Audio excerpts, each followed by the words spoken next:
injury updates after a hard-hitting Wednesday night. I'm Matt Carlins, and this is Just Pro Wrestling News for Friday, January 8th, 2021. This update is sponsored by IndieWrestling.us. Results from Thursday's NXT UK are straight ahead in this update, but first, some sad news to pass along. Pro Wrestling's manager of champions, Bobby Davis, has died. A pioneer and a prodigy, the sharp-dressed Davis was best known for his time at the side of the original Nature Boy, Buddy Rogers.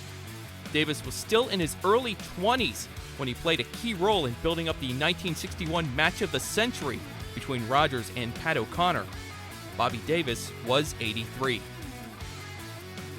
There's encouraging news for MLW Septimo Dragon. He suffered serious injuries in a hit-and-run crash in Mexico late last month. Septimo's father told the Mexican newspaper El Sol de Salamanca his son was set to undergo a fourth surgery that would allow him to be moved out of intensive care. WWE. An injury update following Wednesday night's NXT. Kyle O'Reilly indicated on Twitter that he did not suffer a broken jaw in his unsuccessful challenge of NXT champ Finn Balor.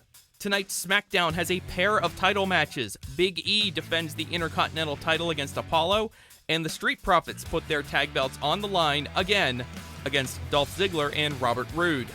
Ben Carter made his in-ring debut for WWE on Thursday's NXT UK, but he came up short in a cruiserweight title match against Jordan Devlin.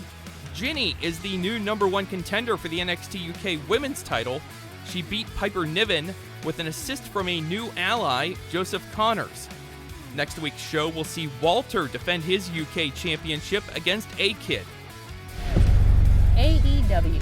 The leg injury Nick Jackson apparently suffered on Wednesday's Dynamite, not as bad as originally reported. Brian Alvarez from Wrestling Observer and Figure 4 Online had an update Thursday that Nick has a leg contusion and shouldn't miss any time. Ring of Honor. Maria Kanellis hosted a live AMA on Thursday, and she was asked what she would change about Ring of Honor. Where's the women's division? I know that there was probably some very big plans at the beginning of last year for the women's division, and with everything that happened, it just didn't get put into play. That clip from the ROH Facebook page. Maria also said she's been scouting female talent and expects a full reboot when Women of Honor finally returns. The latest name sticking with ROH is Bateman. The company announced Thursday he's re-signed with the company. And by the way, this weekend's ROH TV is a Best of 2020 episode. The COVID-19 pandemic creating all sorts of new issues for promotions around the globe. In Japan, a 1-month state of emergency is now in effect in and around Tokyo. This is in response to a record-setting surge there in COVID-19 cases. Attendance for large-scale events is now capped at 50% capacity, or a maximum of 5,000 people. But the bigger issue for promotions is that they're now being asked to not let events run later than 8 p.m. As a result of that, Dragon Gate is moving up the start time for its Korakuen Hall shows next Tuesday and Wednesday. DDT Pro is going ahead with its show Saturday at Korakuen, but it says its shows later this month are under review. DDT Pro also announced that Jun Akiyama will be out of action until at least the end of the month for arthroscopic knee surgery. Noah says its show on Sunday will go on as scheduled, and it's not planning any changes during the state of emergency. And New Japan has announced no changes to its 3 Road to New Beginning shows at Korakuen Hall later this month. New Japan also had an update on Hiroyoshi Tenzan. He was stretchered out of New Year Dash after being attacked by the Empire. New Japan said Tenzan was treated for a neck injury, but it's not thought to be serious.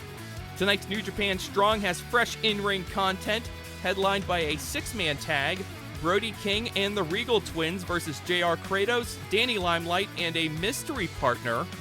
And finally, Impact Wrestling announced Thursday that Matt Striker will be one of the co-hosts for its virtual fan fest during the Hard to Kill pay-per-view coming up on January 16th. That's Just Pro Wrestling News for Friday, January 8th. Our next update comes your way tomorrow morning. Please rate, review, and subscribe so you don't miss a thing. I'm Matt Carlins. Thank you for listening. This show is a member of the Sorgatron Media Podcast Network. Find out more at sorgatronmedia.com.